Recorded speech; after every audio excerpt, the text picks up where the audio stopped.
send it out.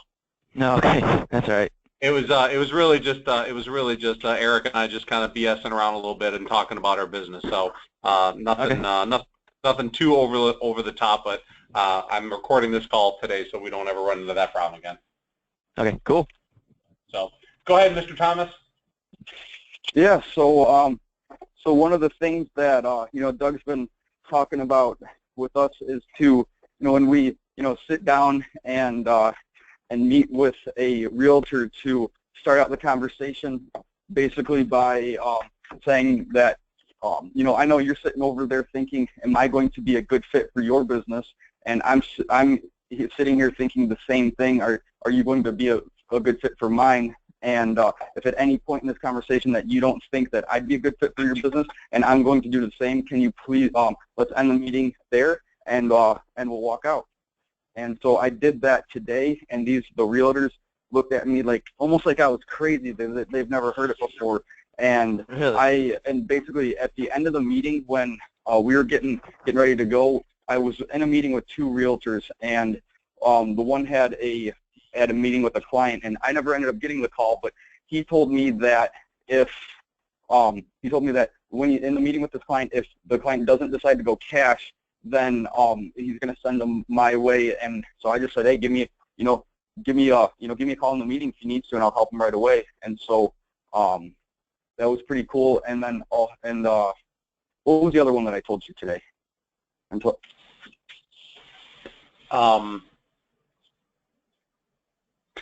I keep thinking about your vacation. You know what? I know it was about the VA loan. Yes, yes.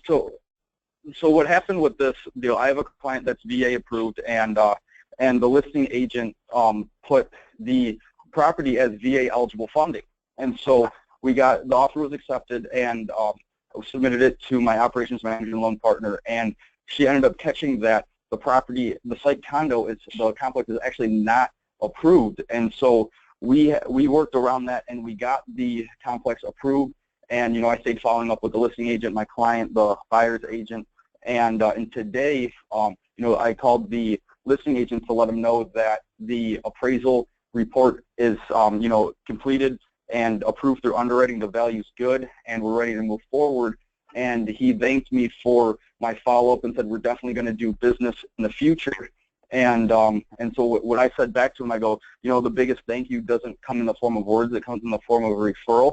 And he goes, oh, we're definitely going to be doing business in the future. You earned it. I said, well, how about this? You got your calendar in front of you. Let's grab a cup of coffee next week, and so we can talk. And so he said, this week I'm busy. Call me on Monday, and let's get a meeting set up.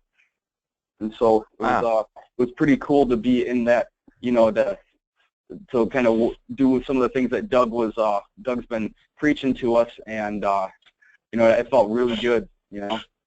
Yeah, that's awesome, man. Congrats. Thank you. So Adam, I saw that you've had a closing or two, and you've had some success lately. Yeah, yep. I had my second one last Friday. Okay, how'd it go? It went real well. Yeah, it was a little. There were little hiccups in it with the agent. Didn't tell us that they were moving locations from title company A to title company B, and that kind of made the buyer a little upset, along with me. All right. Right. No kidding. Yeah, so he wasn't too happy when I got there, and I wasn't the happiest because I went to the wrong place. It was closed.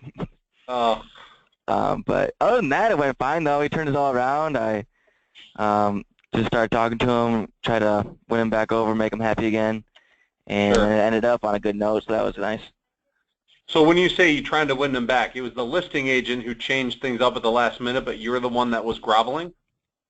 Yeah, well, I got a call from the agent. Like, I got to the closing, the title company, and it was closed. And then right then I got a call from the buyer, and he's like, "Hey, I just got word from the agent that they moved it to a different location." And I'm like, "Well, I'm already here." So I called the agent, and he's like, "Oh, sorry, man." I hate that shit. That just bothers me to no end. I know. And I'm like, Bothers how hard me is to it? no How end. hard is it to tell someone that you just moved locations? But Right. Well, here's the impact and I think the real aha moment for you in this. This is what it should be. I would never ever count on a listing agent, or for that matter, another agent, to manage the relationship of what you're trying to establish with the client. The listing agent especially is probably the most transactional oriented person you'll ever meet. Outside of taking care of his client, he could give 2 cents about you, your agent, and our buyer. Yeah. The problem is that we care so much about our clients that we tend to go the extra mile for them. And when somebody else drops the ball, we end up in the same position that you're in. We end up feeling like, that we're at I don't know the word to use. Not even at fault, but we take all the pressure and put it on ourselves, because ultimately we realize that at the end of it, we're ultimately the one that's being judged for how the transaction goes from start to finish. Because if the closing goes horrible and it's the title company's fault because they're a bunch of nimrods, or the listing agent changes the location of the closing at the last minute, guess who ends up sitting there feeling the effects of that decision? Me. Absolutely you. And the problem is, to what Dave said earlier, one of the things that I've been working with you guys on is trying to expand your ability to create an image of who you are and why you do things. Much the same way that he did with that VA condo. The idea is that you went beyond what normal people would do, and he showcased himself and got the listing agent to acknowledge his efforts, and he uses that as a means to say, this is what I do. I'm a relationship amplifier. I would love to meet with you to give you an example of some more value that I can provide to you and your team, and it would help you with your business. Yeah. The problem is your statement is more commonplace than anything. Most LOs show up to a situation and we feel like we're the employee of the realtors and the title companies. It isn't the other way around. And in reality, when I showed up to the closings, I ended up taking control over the agents and the title company, because half the time the title agent is on their 5th or 6th closing of the day. They're reading documents that don't even add up to what they're saying to the client, meaning I've had title companies provide information to a buyer of mine that wasn't even accurate based on the documents they were signing, but they just go through it as if it's a canned, it's a canned presentation. The agents are there talking about their commission checks, or they're talking about the keys. They're not really in it to win it, so to speak. But that's where the difference between your success and everybody else's is going to come from, and it's going to be in your ability to take those situations on and look at them as being, this is a chance for me to expand my brand, much the way that Dave did a little bit earlier. Yeah. Does that make sense? Yeah, definitely. So have you been applying any of the information that we've been sharing in these calls, Adam? Have you been using any of the presentation material? Have you been listening to the replays again when I record them, or have you had any experience with applying any of this stuff to your presentations? To my presentations? What do you mean, like to agents? Your buyers, your agents. I mean, most of the things that we've been talking about have been about providing you with a clearer sense of your value, so that when you speak to people, they don't see you as being the traditional loan officer in the respect of you're just somebody who's in it for a paycheck. Are you presenting yourself the way that Dave was saying that he presents himself? I'm coming from a position of want, not need. I'm not sure if you're even the right fit for me. I'm still trying to figure this out. Yeah, I haven't actually said that specifically like Dave did in his meeting, but I definitely approach my meetings now with agents with that mindset, I guess. I don't really say it out loud, but I definitely try to focus and keep my focus on more of the relationship aspect, and the idea that I'm not doing this because I'm in the mortgage business, because I'm trying to make money. I'm doing this because I honestly want to help you and want to get you into a home. And I actually had that a little bit yesterday. I got a caller, a referral from one of my agents, and the guy called me up, and he's like, hey, so-and-so referred me to you. I'm looking to get a manufactured home. I'm like, okay, sweet, yeah, I can do that. And he's like, but it's for $15,000. And I'm like, And I'm like, okay, well, I can't do that. I can't really go that low. Right. And I wasn't in the office at the time because it was at night. But I was like, I'd love to give you a call in the morning, and I'll look up some areas. Because he's like, I tried a bunch of banks, no one will give me a loan or a personal loan or whatnot. And so I'm like, okay, well, let me do some research for you. And because my job is to help you get into a home, I'm not necessarily trying to make the sale. And so I did some research for him, and I got back to him in the morning with a couple of links that he could follow up with, so he could get his $15,000 loan. But so kind of like that, I guess. Okay, so stop there for 1 second. So what did you do after you helped that person out to capitalize on that opportunity? Oh, Adam, come on, brother. Come on, man. You know it. Just say it. I didn't. Well, like. Oh. Triangle of trust. Yeah. If you couldn't help him out, but you did help him out because you cared about him, who should you have said to that guy? What should you have said to that guy after you were done helping him out? And I'm sure he said thank you. He didn't go, hey, Adam, go piss off, right? Right, no, he was pretty thankful. Oh, say that one more time? He was pretty thankful. And then what have you been taught to do after somebody says thank you to you? I asked him to help me. And what did you ask him to help you with? I didn't. That's the problem. I didn't ask him. Come on! That was such a wasted opportunity. Oh, I'm such an idiot.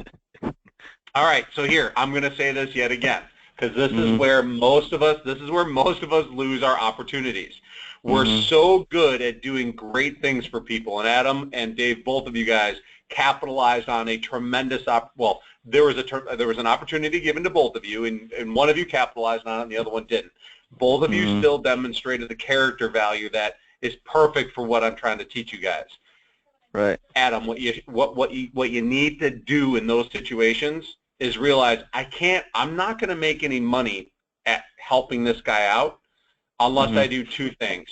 A, get him to agree to help me out only after I've given him something of value, and you did, and he said thank you, and your response should have been one, you know what, my friend, thank you for noticing.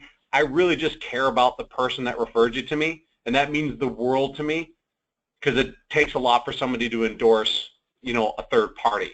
And I hope I've proven to you that I'm not all about the money and I'm more interested in helping you out. So I need two favors from you right now. Can I get those favors from you? And he was going to say, oh, sure, whatever. First, can you go back to the person who referred you and really just tell him how thankful you are you introduced him, that he was able to introduce us.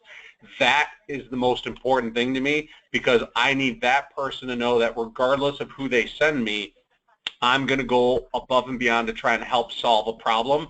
And if it means that I don't get the business, it doesn't change anything because I'm here to amplify the relationship between you and that referral source. Is that fair? Could you do that for me? Yep. And the second thing is, my business is based on people like you going out into the world and telling other people that you care about my service. Now, obviously, I can't do manufactured homes for $15,000. However, it doesn't mean that I'm unwilling to talk to people that are looking for education and information about the right ways to buy a home or how to get them approved for a home. I would love to be introduced to somebody in your life that you care about who might be looking for somebody like me to help them with their financing decisions. That capitalizes on all of the stuff that you did for the guy. Is that different than how you ended the call with him? Yeah. Do you see how the way that you did it led you down to nowhere and mine could lead you down to possibly future opportunities? Yeah, definitely. Did yours sound salesy? Did mine? No, not at all, because I didn't sell him anything. Did mine sound salesy? No. Okay, so you have zero rebukes to why you didn't do it except for, I forgot. Pretty much, that's exactly what it was. Okay, so I want to teach you guys something that I've read a while ago, but just kind of got brought back up to me. Do you guys know what the difference? Do you guys understand what leaning is in relationships? Leaning? Leaning, like as in leaning on a table? I guess they rely on you, or what? Somewhat. Leaning in this particular scenario is, and I'll just read you the definition as I understand it. Leaning is when you communicate with behavior and language as if you are lacking something in your life and your business, and you expect others to give you what you need so that you feel better about yourself and your business. Let me say that again. Leaning is when you communicate with the behavior and language as if you are lacking something in your life and in your business, and you expect others to give you what you need so that you feel better about yourself and about your business. I did that for years, and there are times that I still do it. When you say things like, I'm always available to help you, I will work 24/7, I will talk to anybody that you send me, I'm always here for you. Have any of you guys ever said that to a realtor? Yeah. Yeah. It's kind of funny how commonplace it is. Mm-hmm. The truth is that when you acknowledge that you're willing to work for them whenever and you're always available, you're basically putting yourself in a position of weakness. The problem is that when a realtor communicates with you, they know that. They see that. And the reason they know that and they see that is largely due in part to the fact that that's how they are. Mm-hmm. Most realtors will tell you that they work 24/7. That is the most unprofessional, unconsultative, and and lack of strength position you could ever be in. It's not that I'm expecting you to change what you're saying, but this is just an example of what I mean about being conscious about the words that you say. Language that we use with our clients is very powerful. I mean, it's extremely powerful.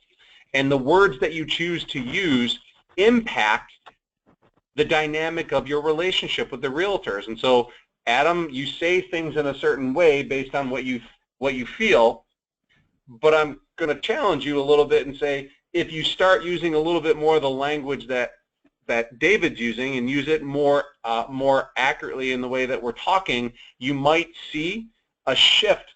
As Dave said, they sat there with their jaws dropped wide open. Realtors have never had somebody look at them and go, listen, I don't know if we're a good fit. I don't even know if I'm the right lender for you.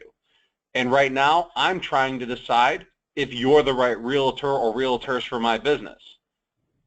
And that's the key piece of it, because it puts you in a position of strength. And let me give you an example of what I used to say to my realtors when I first met them.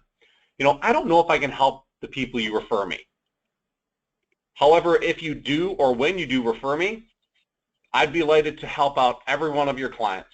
I'll ask a few questions, I'll listen to their answers, and if we decide that I'm not the right lender for them, I'll be sure to let them know immediately, but I promise you I will direct them in a direction that will help accomplish their goal while at the same time amplifying your relationship with them. Does that sound different than the way that you approach your conversations with your agents? Yeah. Why is that different? Why does what I say sound different than what you say? Because we both come from a very genuine place of humility, right? We both genuinely care about people. So what is it about what I say that's different than the way you say it? I mean, it sounds somewhat similar, but I feel like I probably beat around the bush a little more. That's okay. That's okay. That's okay. But I want you to understand that you have a very limited amount of time to impress these people on exactly who or why you do what you do. And a lot of what we say in our meetings carries very little weight except for making us look weaker than we really are. And I believe that in outside of about 5 minutes of you first meeting with a realtor, if you're unable to create that, what I call consultative perception, meaning unless you can come across as being bigger than they are, meaning from a mindset perspective. I mean, both of you guys are powerhouses. Adam, I've seen all of your videos on Facebook. David, I've talked to you a handful of times. Both of you possess an energy that if you wanted to, you could be bigger than life. Agents, when you're meeting with them, are not impressed so much by the words that you say. They're impressed by the tone in which you deliver it and the body language in which you present yourself in. But that doesn't come unless you're clear, crystal clear, that what you're saying is impactful. Mm-hmm. By going back to the whole want versus need, by going back to the whole vulnerability statement. Somebody on one of the earlier coaching calls today asked me, so how do you promote your vulnerability to people? Like, how do you get somebody to buy into what you're saying? I go, it's a lot of it's being vulnerable. And he goes, well, how do you get a realtor who typically, when you meet with them, is putting on a facade? How do you get somebody to kind of really break down and really be real with you? I mean, I'm sure you guys have been in meetings like that with realtors. Yeah. Mm-hmm. Right? Mm-hmm. Right. Anybody have a suggestion on how you get them to be real with you and how you can really get them to be, more genuine? I'm real with them and completely genuine and try to be myself and to make them most comfortable. Right. And then lots of times they open up and they're like, well, to be honest with you, and then they'll, or we're not. Right. Right. Totally there. So there's a combination of two things that I've used in the past that works really well. And it's the combination of vulnerability while also being extremely strong with what it is that I'm saying. And the presentation went a lot like this. You know what, Mr. Realtor, I got to be honest with you. I'm really kind of not sure where this meeting's going to go. And what I'm really trying to find out is if I'm the right lender for you and whether or not you're the right realtor for me. But if I'm going to be completely open and transparent, which I hope you will be with me too, I'm really tired of meeting with realtors that don't get what it means to be referable. Like I've seen realtors and I've talked to realtors that they love referrals, they love getting them, but most people in our business, including lenders, are not referable.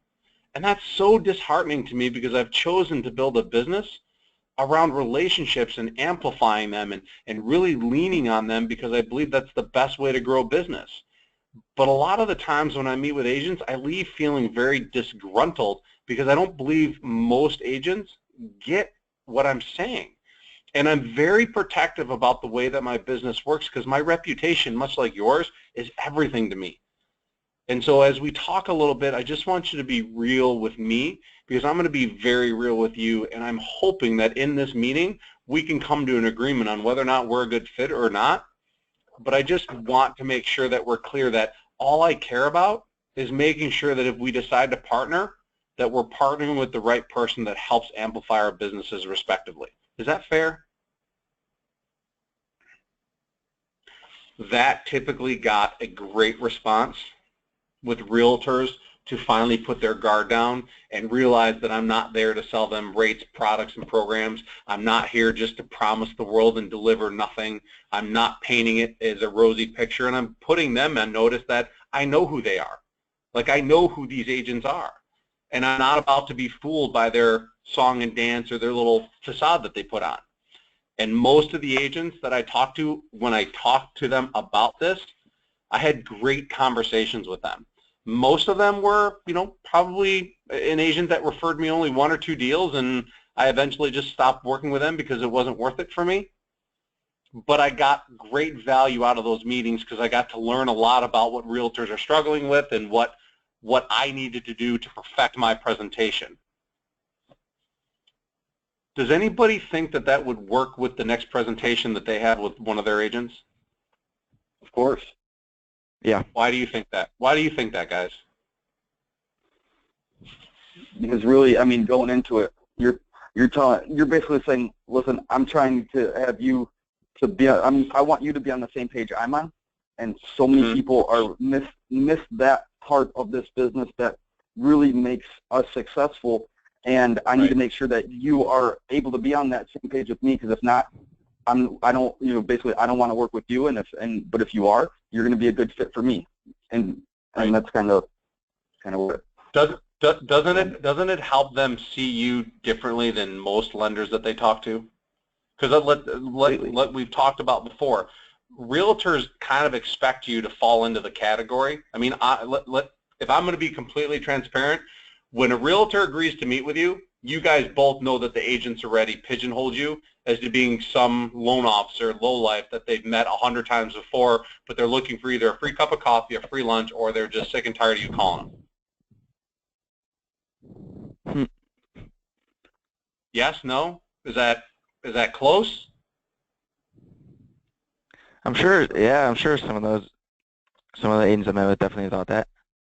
Okay. Do you know the agents that think like that when you meet with them, or do all of them present themselves as being somebody that you could see yourself doing business with? I've met with several agents that I took off my list because they are people that I don't want to work with. Right, right.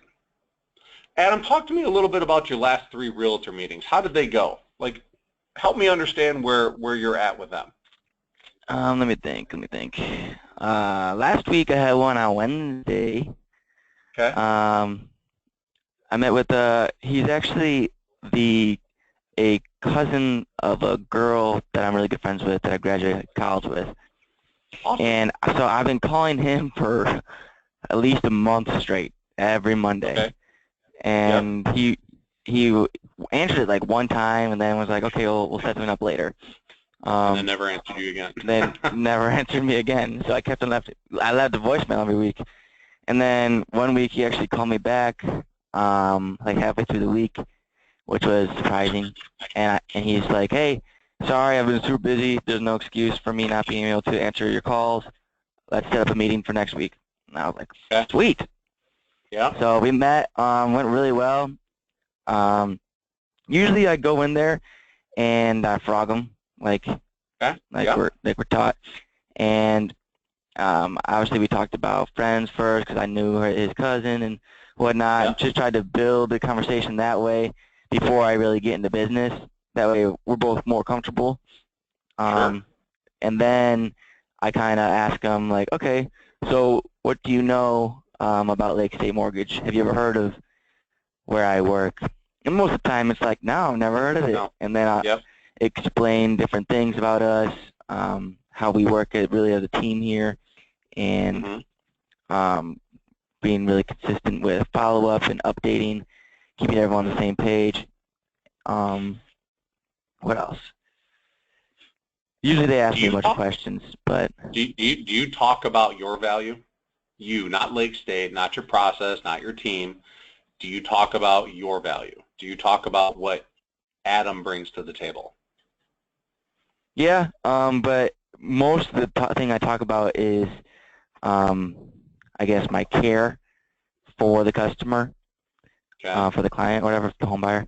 I usually try to focus on, I guess, the importance to me of it that we really actually help them, and I'm not in it for the sale. And sometimes I actually say that, but I'm not in it for that. I'm in it because I want to help people, and that's my job, I guess, isn't mortgages, it's serving.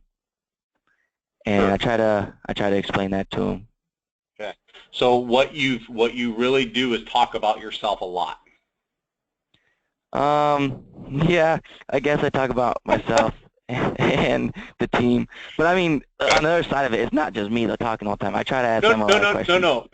But what I'm getting at is when you start trying to talk about your value, you talk about it in first person. It's all I, right?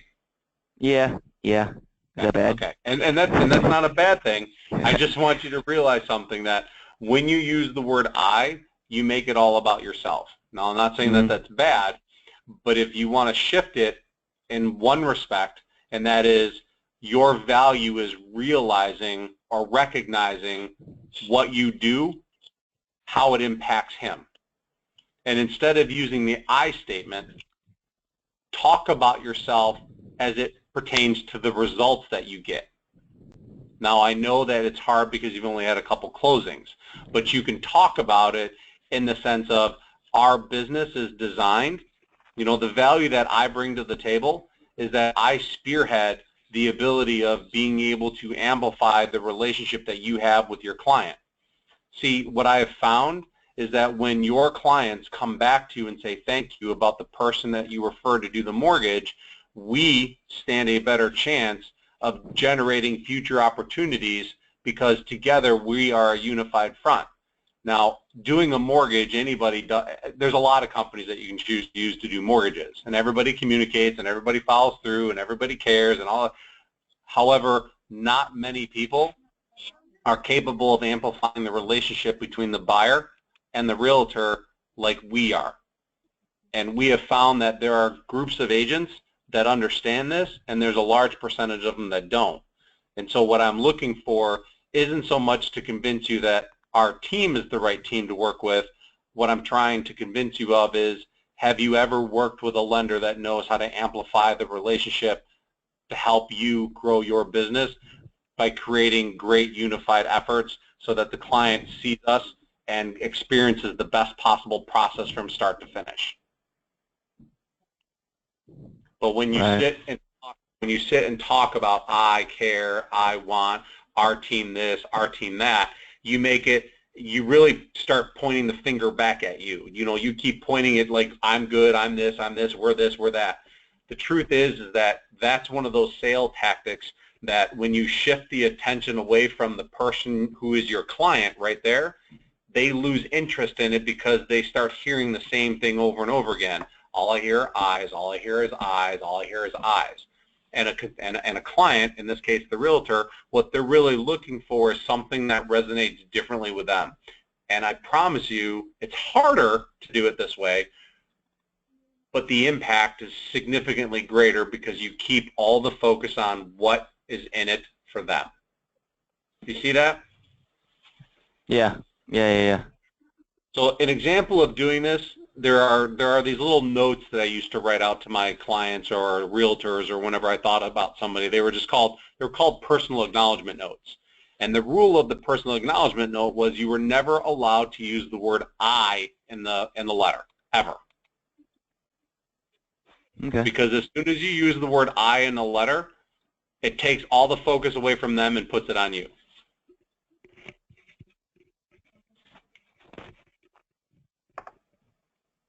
I want you to be conscious of that the next time both of you guys are in a conversation with somebody or you're role-playing this. When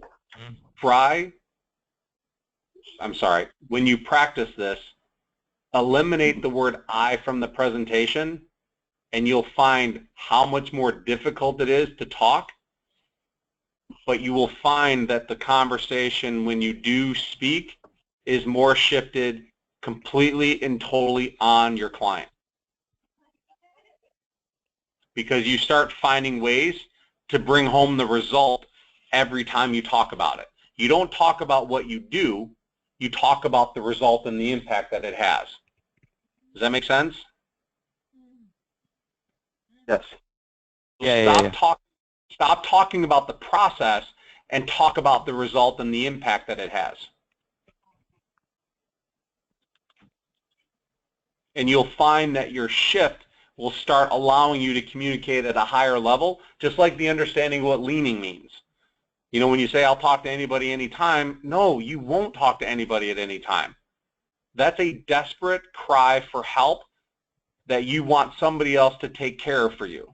And the truth is that you will gladly speak to anybody that you refer to and discuss with them what their goals, wants, and needs are and help them make the right decision, knowing full well that the only thing that matters is that that person comes back to you and says thank you.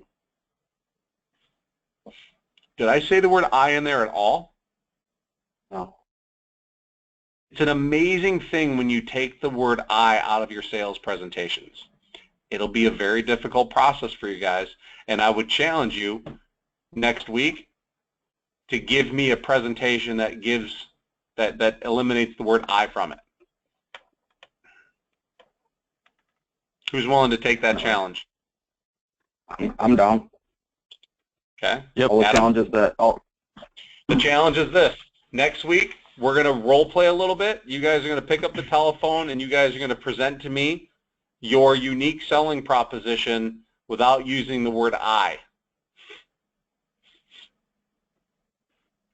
In the sense of, you can say, I thank you for picking up the phone, things of that nature.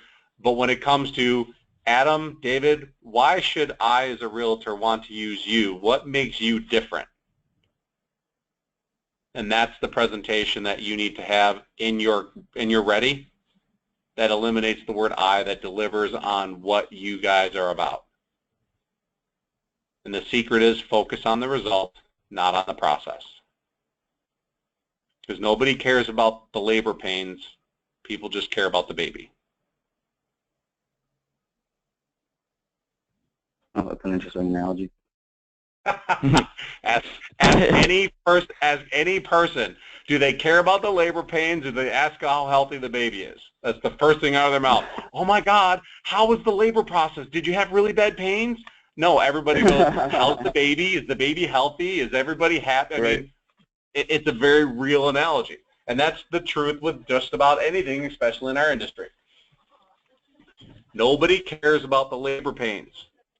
So as you guys talk about what your value is, don't worry about the labor pains. Nobody cares about you caring. They care that you create an image that shows that you care.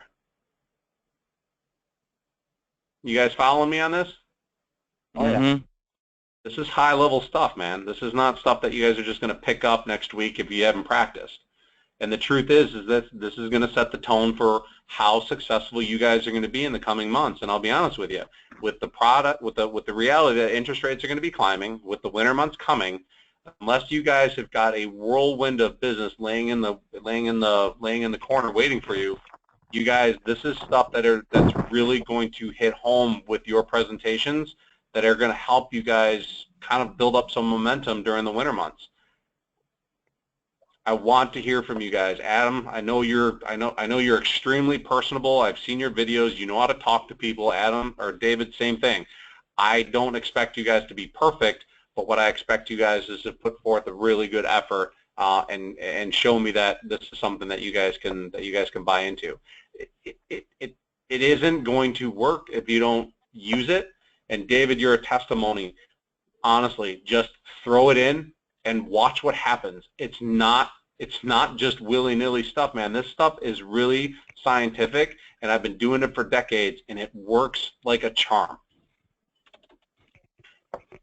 You guys all in? Yeah, that's good. I heard one. I'm in. Hey, I'll tell you what, Doug. The stuff that you've been challenged us on, and every little bit of it that you've asked us to try out, or asked not to try, asked us to do, worked. And so, you know, I'm in, man. Let's do it. All right, Adam, I have two people that I want you to call and talk to between now and next week. That'll help you. You have a girl that works out of your Pawpaw branch named Margot Hornblower. Okay. And you've got a guy in your office by the name of Bruce Rice. Yep. Okay. I want you to have conversations with both of them and ask them what their opinion of my coaching and teachings have done for their business. I've already talked to Bruce about that, actually. He shared it all with me. All right, he shared it all. Yeah, he loves it. Yeah, good. Okay. Well, talk to Margot, because she's been in the business a long time, and she's got a lot. She's probably another good testimony. But it's one of those where I just want you to get an understanding that as much as this may feel different, it may not feel natural. This is what separates you from having mild success versus significant success. I'm not interested in just you guys getting out there and closing 2 to 3 loans a month. You guys can do that without me.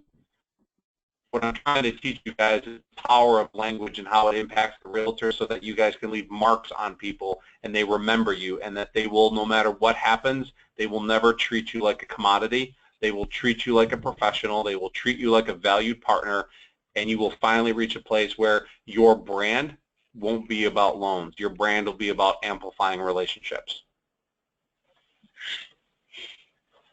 Absolutely. Yeah, I'll give her a call. Awesome. You guys have a great rest of your day. We'll talk to you guys next week. And I'm out. Sounds Cool. good, Thanks, Doug. Thank you. All right, I'll send you guys the replay. All right, sounds good. All right, see you guys.